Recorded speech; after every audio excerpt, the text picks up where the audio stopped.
Good morning, all of you. यौम अतफाल की आप सभी लोगों को मेरी तरफ से, लिटिल डैफोडिल की इंटायर फैमिली की तरफ से बहुत बहुत मुबारक हो। बच्चे वाकई बहुत ही खूबसूरत क्रिएचर है इस दुनिया की, और इस दुनिया की वजूद जो है वो बच्चों से ही शुरू होती है। किसी के भी घर में जब कोई बच्चा आता है, मेहमान आता है, तो बहुत खुशी होती है और उससे उम्मीदें जुड़ जाती हैं। माँ बाप की भी उम्मीदें जुड़ जाती हैं, जिस समाज में वो पैदा होता है उस समाज की भी उम्मीदें जुड़ जाती हैं, और जिस देश में वो पैदा होता है उस देश की भी उम्मीदें जुड़ जाती हैं।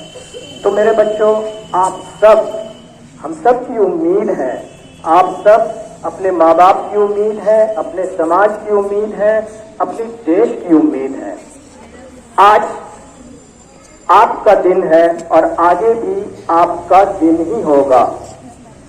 आज हम जिस शख्सियत के बारे में बात कर रहे हैं, या जिनकी यौम पैदाइश के मौके पर जो चिल्ड्रंस डे यौम अतफाल हम सेलिब्रेट कर रहे हैं, उनके बारे में मैं कुछ कहना चाहूंगा।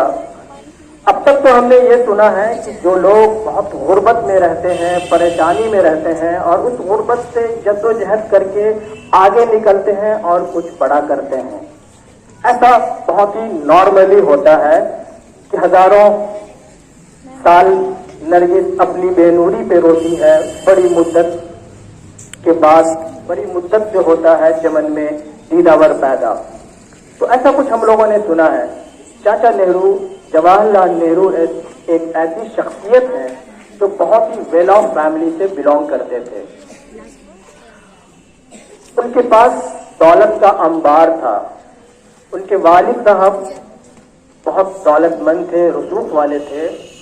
उन्होंने बहुत ही महंगी एक आनंद भवन उन्होंने खरीदा, जो कभी इशरत महल के नाम से जाना जाता था, जो सर सैयद अलैहि रहमा की वो प्रॉपर्टी हुआ करती थी। शायद आप लोगों में से सब लोग जानते होंगे सर सैयद अहमद खां को, जिनकी ओरिजिनली वो आनंद भवन हुआ करती थी, जिनको चाचा नेहरू के वालिद साहब ने खरीदा।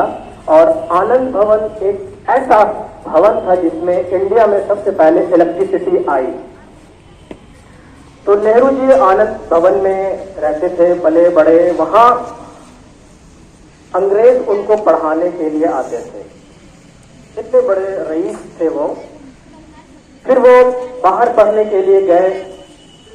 फिर उनको लगा कि वतन लौटना चाहिए और अपने देश के लिए कुछ करना चाहिए। तो लोगों ने बड़ा मजाक उड़ाया कि यार ये सूट बूट पहनने वाला आदमी, इतना रईस आदमी कहां से कुछ कर लेगा, ये तो ऐसे ही मतलब। लेकिन इतनी अच्छी परवरिश, इतनी दौलतमंद होने के बावजूद उन्होंने देश के लिए कुर्बानी दिया और मुशक्कतों को बर्दाश्त किया। कई सालों तक वो जेल में रहे, जेल की परेशानियों को उन्होंने उठाया और बहुत सारी किताबों को लिखा उन्होंने। फिर जब देश आजाद हुआ तो देश के पहले प्रधानमंत्री हुए। जवाहरलाल नवोदय विद्यालय की बात अगर हम करें तो ये उन्हीं की देन है, जिसमें हर बच्चे जाने के लिए ललायत रहते हैं। आप लोग सर्च करेंगे नवोदय विद्यालय क्या है।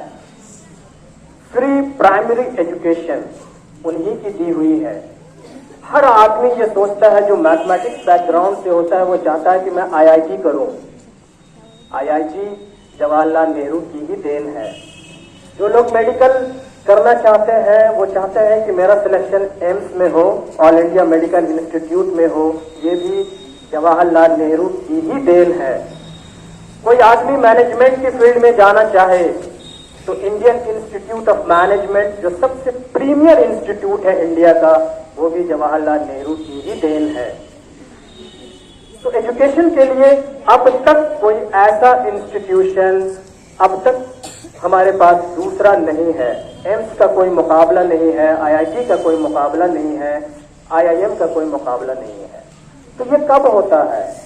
ये तभी होता है जब हम खुद को डिवोट करते हैं, खुद को तब करते हैं और कुछ बड़ा करने का हौसला करते हैं और कुछ बड़ा सोचते हैं। تو یہ ساری چیزیں ممکن ہے اور ہم امید کرتے ہیں کہ آپ ہمارے بچے بھی کچھ بڑا سوچیں، آج کے دن کچھ بڑا فیصلہ لیں، کچھ عزم لیں کہ ہمیں کچھ اچھا کرنا ہے، اور اپنے والدین جو بہت ساری امیدیں آپ کے لیے رکھتے ہیں، ٹیچر جو آپ سے بہت ایکسپیکٹ کرتے ہیں، سماج جو چاہتا ہے کہ ہر ایک بچہ اچھا بنے، دیش جو چاہتا ہے کہ ہماری نیو مضبوط ہو، اس نیو کی بنیاد آپ لوگ ہیں، تو آج طے کریں، فیصلہ کریں کہ ہمیں کچھ اچھا کرنا ہے۔ اس کے لیے کڑی محنت کی ضرورت پڑتی ہے، دن رات اکٹھا کرنا ہوتا ہے، اور یہی ایک راستہ ہے۔ تو مجھے امید ہے کہ اس راستے کو آپ سب لوگ، ہم سب لوگ اپنائیں گے اور ایک بہتر کل اپنے دیش کے لیے، سماج کے لیے دینے کی کوشش کریں گے۔ Thank you so much.